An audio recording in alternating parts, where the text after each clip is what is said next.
This is the story of Gerald McCloy and the strange thing that happened to that little boy. They say it all started when Gerald was 2. That's the age kids start talking. At least most of them do. Well, when he started talking, you know what he said? He didn't talk words. He went. Instead. "What's that?" cried his father, his face turning gray. "That's a very odd thing for a young boy to say." And poor Gerald's father rushed to the phone and quick dialed the number of Dr. Malone. "Come over fast," the poor father pled. "Our boy can't speak words. He goes boing, boing instead." In no time at all, the doctor was there. My goodness," he muttered. "This case is quite rare." Gerald opened his mouth, noises started to flow, and then little Gerald went.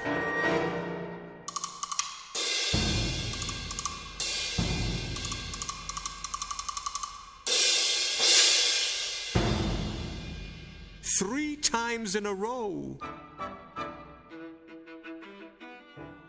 "I see," said the doctor. "It's just as you said. He doesn't speak words. He goes putty-ump, crash, bang instead. I have no cure for this. I can't handle the case." And he packed up his pills and walked out of the place. Months passed, and Gerald got louder and louder, till one day he went.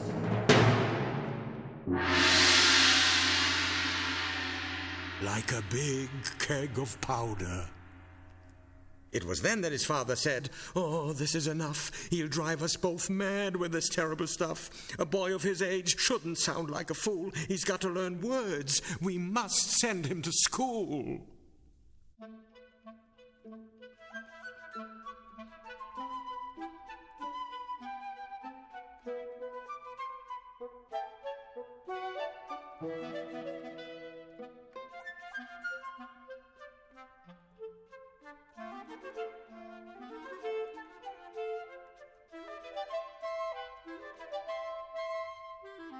Gerald was scrubbed and his hair was brushed neat, and he was sent to the school on Mulberry Street. But half an hour later, oh, alas and alack, with a note from his teacher, little Gerald came back.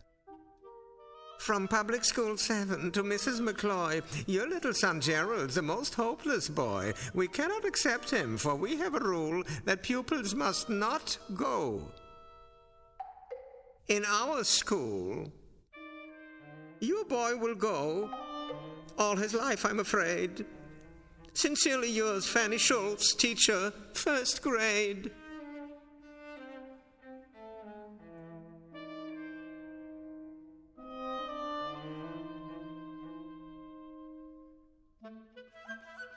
Now Gerald's mother sent him outside to play. That way, at least, he'd be out of her way. But poor little Gerald, when he went outside, found if a fellow goes, no one wants him around. When a fellow goes, he can't have any pals. And his frightened the gals. "Nya, they all shouted. "Your name's not McCloy. You're Gerald mcboing, the noise-making boy."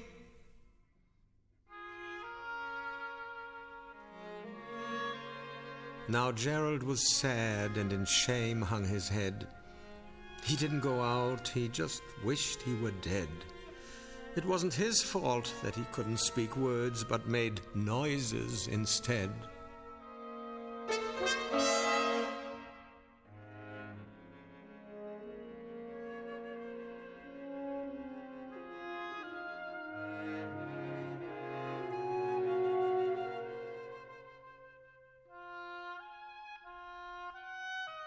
Late one cold night he went out in the snow.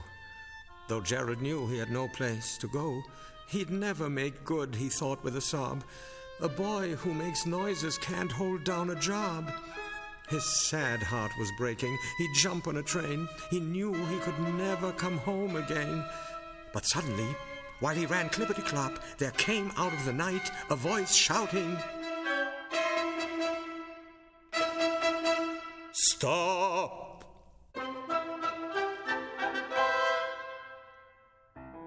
"Aren't you Gerald mcboing, the lad with the drums? My boy, you can still be the pride of your chums. I can make you the most famous lad in the nation, for I own the radio station. I need a smart fellow to handle the traps who can play on a gourd while his castanet claps. Your tambourine is great, your gong is inspired. Quick, come to mcboing, you're hired."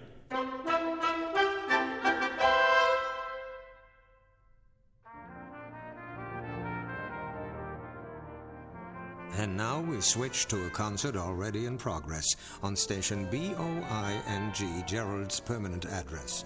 You'll hear from this lad unbelievable sounds on the drums and the cymbals. His skill knows no bounds. Hold on to your seat. You'll witness the wonder of the musical world, for Gerald can't blunder. He'll make no mistake. This musical show stars Gerald mcboing, and he's ready to go.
Now his parents, proud parents, are able to boast that their Gerald's percussion is known coast to coast. Now he's rich, he has friends, he's well fed, 'cause he doesn't speak words.